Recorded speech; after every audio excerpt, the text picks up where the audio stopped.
Welcome back. We are joined now by Representative Glenn Ivey. He's a Democrat of Maryland and on the Appropriations Committee. Congressman, welcome to the program. Thanks for having me. Your district borders Washington, D.C., home to 50,000 federal employees, another 20 to 30,000 federal contractors. So I want to start there. You recently held a tele-town hall meeting with federal workers. Can you tell us about how many people attended and what you all talked about? Well, it's about 20,000. We capped it at 20 and bumped right up against it. Mainly people who are interested in the government employment issue, because that was the focus of that town hall. And there's a lot of concern and confusion about what's going on, what the Trump administration is doing with these flurry of executive orders. There have also been a number of court rulings that have put in injunctions in place that have delayed some of what's going on with what the Trump administration is trying to do. They're just trying to figure out what their rights are and how things might play out for them personally. And then the larger issue on that front is the impact of, if you scale down the government this quickly and fire, a lot of government employees, what services won't be delivered to the American people and how that's going to have an impact on them across the country. And what are you telling your constituents, Congressman, the ones that are either afraid of losing their job or have already lost their jobs? Well, the ones that are afraid of losing their jobs, there's some that are in different places. If you're on the probationary period, there are very limited rights that you have. But if you're not on probation anymore, government employees have a series of rights that are in place to protect them from unfair termination. And rightly so. They got these jobs based on merit and competition, and so we want to make sure that they have protections in their jobs so they're not forced out for political reasons. There are also collective bargaining agreements that unions have reached with the federal government that provide an extra set of rights as well. So we talk through those issues with them and how we think things might play out. We offer up information to them as things become available. This is rapidly evolving, as you know, and so a lot of them have questions about how things might be changing. Another issue that popped up was whether they should take the quote-unquote buyout, the opt-out that was proposed by the Trump administration. Our recommendation was no, for a couple of reasons. One was we didn't think the money had been appropriated to do what was proposed. Basically, the offer was, if you resign today, we'll pay you for the next 6 months or so, even though you're not working. There's no money appropriated for that as far as we know. Also, we were concerned about enforceability. If you accept the agreement, the terms that were floated in the essentially contract that the Trump administration sent didn't have any kind of enforcement clause. So if you accept it, but they renege on the deal, what can you do? It's not clear based on what was sent.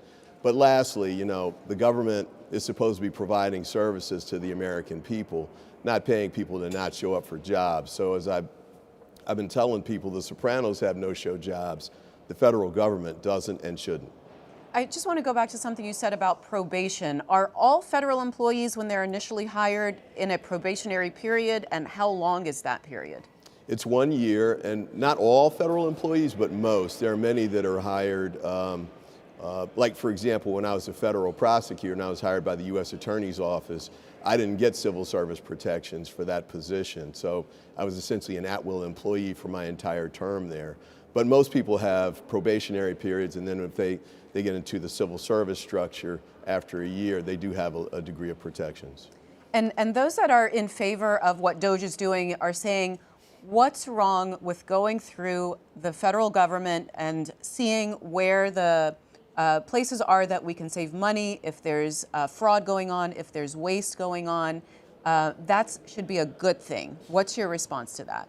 Well, I agree that going after waste, fraud, and abuse is a good thing and should be done, but they're not going about doing it the right way. So just a couple of points to make on that front. Every major department in the federal government has an Office of Inspector General. The first thing the Trump administration did when they came in was fire all of the IGs across the board. I think they've fired 19 at this point. And when DOJ came in, the IGs were already gone. So instead of consulting with the people who were doing these investigations, and some of these investigations might have been, midway done, maybe not even completed, they didn't consult with him, they fired him and moved him out and decided to start from scratch. Secondly, they brought in a group of people who apparently don't have any kind of investigation experience. And the other part of it too is none of them seem to have gone through any kind of vetting process. They don't seem to have security clearances, and they're being given access to highly personal information, social security number, financial information, and health medical data that we don't want to necessarily have made available for any circumstances whatsoever. You want to make sure the people that see it actually have the clearances and protections to handle it in the right way. But the biggest issue, I think, with the Musk effort here is that he's got obvious conflicts of interest. He owns businesses that are doing a lot of work with the government and have major contracts, and there are open investigations with respect to at least 2 of his companies I'm aware of. And he had access to some of that information, which he should not. So there's a lot of concerns about what Musk is doing, but there's a right way to do it. I think a lot of this would have been done instead of just firing employees before you even got there or trying to force them out. Do the investigation first. If you identify waste, fraud, and abuse, deal with that, fire people or send them to be prosecuted by the Department of Justice. But they did it, they put the cart before the horse. They started firing people right away and not doing investigations. And Congressman Ivey, how are congressional Democrats responding to this? Well, certainly we're opposing what Musk is doing from that standpoint, and you've seen, we've done protests and demonstrations at some of the departments. Department of Labor was one that I was at maybe a week and a half ago. In some instances, we've had members of Congress go to these buildings like USAID, but they were denied access to even getting into the building, which is astonishing to me. Even the public, everybody should be able to at least get into the building.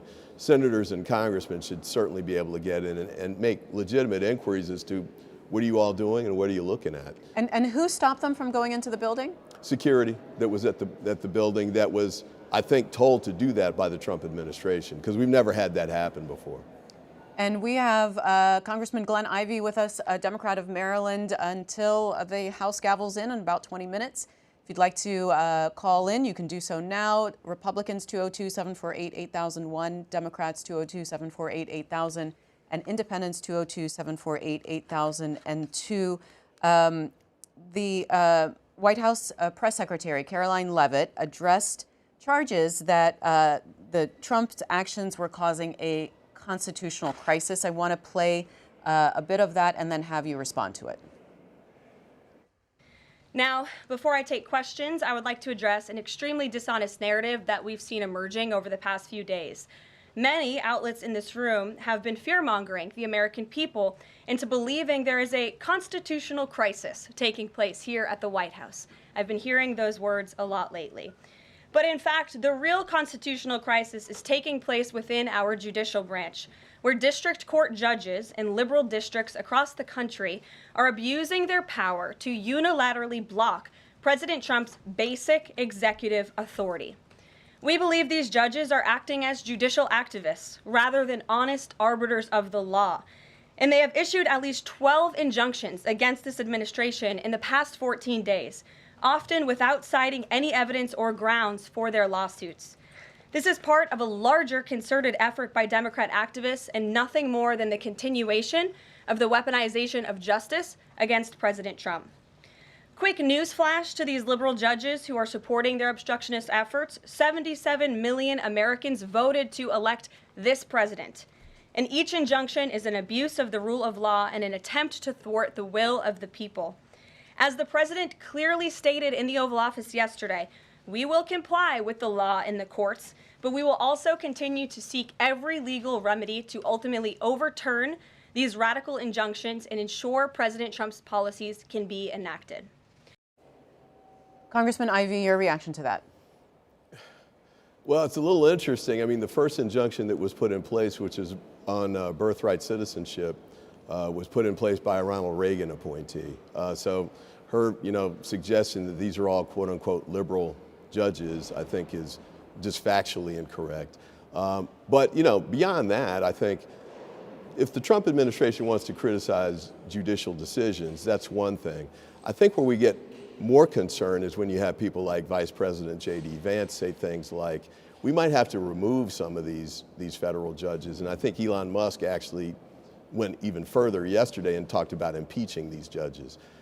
That's problematic because that's an intimidation effort at judges who are, not doing anything wrong from my perspective. Even the one that was reversed yesterday with respect to an injunction, I'm not saying because he reversed his position he should be impeached.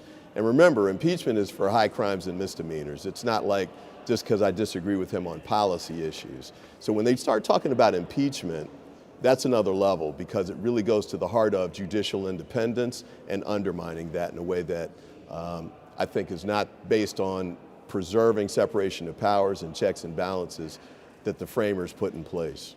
And she mentioned that the media were fear-mongering that there's a constitutional crisis. Do you believe that there's a constitutional crisis right now in this country? I can't say that we're there yet, but it feels like, based on some of the things that the Trump administration is saying, certainly about judges, is heading it in that direction, laying the foundation for it. But I don't know that we're there yet. And the other piece of it too is Congress. The Republicans control the Senate and the House. House and Senate Republicans aren't doing anything to impose any kind of checks and balances on the White House. That's their call. But the bigger concern is the impoundment conversation that's coming out of the Trump administration. And impoundment means we're going to ignore the constitutional power of the purse that was given to Congress and say, look, we don't care if you appropriated money for a particular purpose. The president's going to decide to hold the money and use it for what he wants to use it for. If you do both of those, then you totally undermine the separation of powers in the three branches of government. If you get to that point, that could be a constitutional crisis, yeah.